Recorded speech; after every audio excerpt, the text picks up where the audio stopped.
There's a confusion in the market between infrastructure as code and configuration management as a code. So these are two different things, but there's a huge confusion between these two.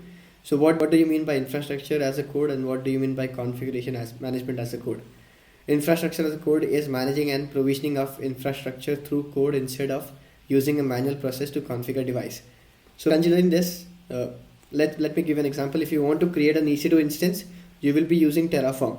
But if you want to install database on it, then you will be using configuration management code.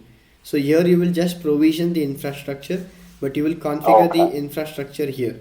So configuration is done at this part. So in creating an EC2 instance will be done through Terraform, but installing MySQL database or Postgres or any database would be done through Ansible, Puppet, or any other tool. Ansible. Okay. So configuration as a code is a practice of managing configuration files in repository. Config files establish parameters and settings for application, server, processing, operating system. Using configuration management tool, you can do anything you want. We are doing a project where we are installing databases on our EC2 instances using Ansible. So that is one of the use case of configuration management as code. So don't be confused. Infrastructure as code is to provision infrastructure, but configuration management is code is to install some things or configure the servers. So, for example, like RDS. So for RDS, I have deployed with Terraform. That means that it's just to deploy. It's not just to configure the whole RDS. Yeah, that's a very good question. So in case of RDS is a relational database service, and it's AWS managed service.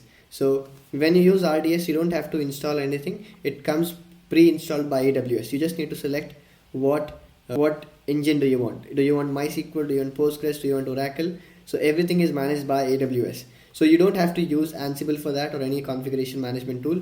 You will be using Terraform for it. So in Terraform, you will add a parameter mentioning what engine do you want. So you will define, I want the instance type as T3 small or anything you want. And then you will have a parameter mentioning that the engine should be MySQL or PostgreSQL or Oracle. Because even when you do it through management console, you don't install anything. You just define what you want. And the installation part, patching, everything is done by RDS or by AWS. Okay.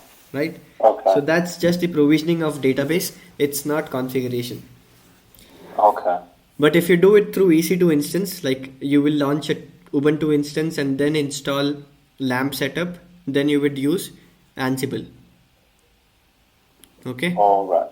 Okay. And all of these are also infrastructure as code, but they are limited. Like if you use CloudFormation, you won't be able to create stuff in Google Cloud or in Azure Cloud. But if you use any others, like if you use Terraform, it's going to you can use to deploy it on any cloud you want, because it's multi-cloud supporter.